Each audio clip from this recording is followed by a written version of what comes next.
Hey everyone, Sean Dawson here from Julia Harris Realty with your May 2024 update.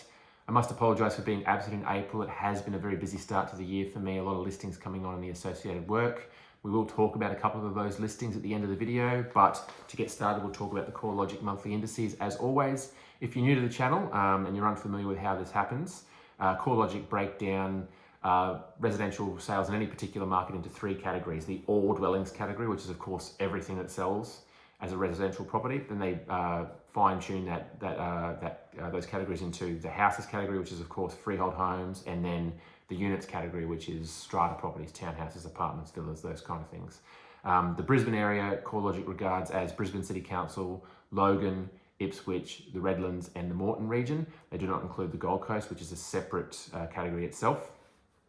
But we'll jump straight into it. So the all dwellings category, so all residential sales in that Brisbane region. The change year on year, which is the difference between April 2023 and April 2024, is up 16.1%, and the change month on month, which is the difference between March 2024 and April 2024, is up 0.9%. The freehold homes category, up year on year 15.9% and up 0.8% month on month.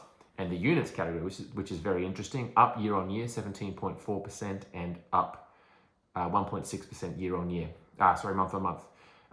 Brisbane is the second strongest growing market in all of Australia behind Perth, and affordability has probably got a lot to do with that. Growing stronger than Sydney at this point, of course, and growing much stronger than Melbourne.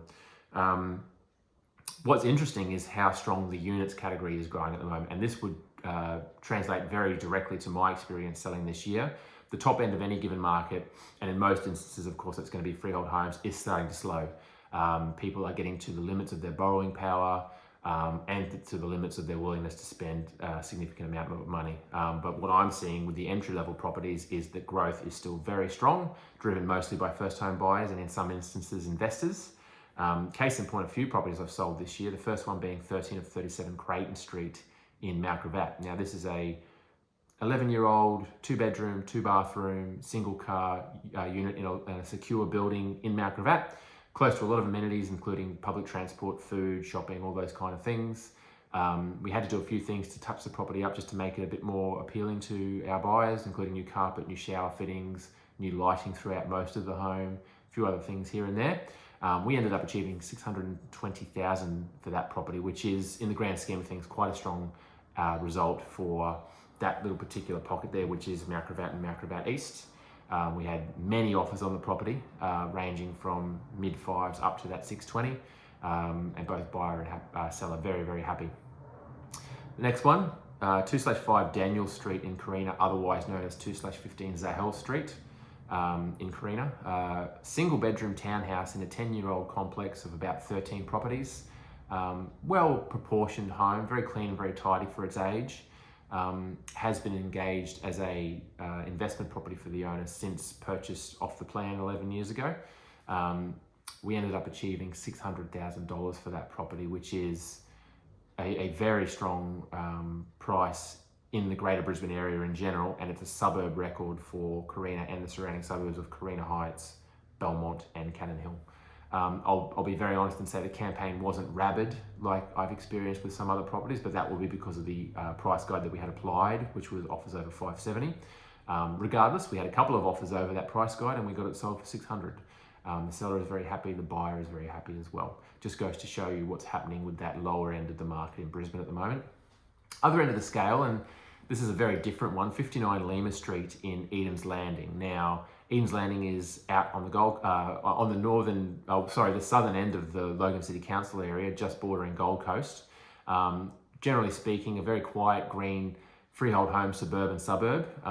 Most homes in that area could possibly be regarded more so as entry level, ranging in that anywhere from mid-5s up to mid-7s really. But there's a couple of pockets in that suburb there where the homes are elevated, bigger pieces of land, very nice, pretty homes, and they're achieving more than that. And so 59 Lima Street ended up going up under contract for $829,000. It's a 3-bedroom home on a big piece of land. I will say that the campaign with that one wasn't as crazy as perhaps a $750,000 property out there would be, but that's because it's above the entry level and the people buying it, it's not their first purchase and they're moving into it as a forever home. But with that said, $829,000 for a 3-bedroom property in Eden's Landing is a very strong price, and everybody's very happy. But that goes to show you the difference between the top end of the market, which I believe is slowing, and that entry level, which is still going quite strong at the moment. Of course, we haven't had interest rate increases now since November last year, but there is potential now for that to occur probably once or twice before the end of this year with the way that inflation is going. And so who knows what happens between now and the end of the year. But anyway, if you would like to have a chat with me about the value of your property, if you'd like to have a discussion about what it may be worth or what we might be able to do to increase its value, of course, you're more than welcome to shoot me a DM or give me a call. You can reach me on 0407 149 757. I'll leave it with that. Have a great month. Thank you.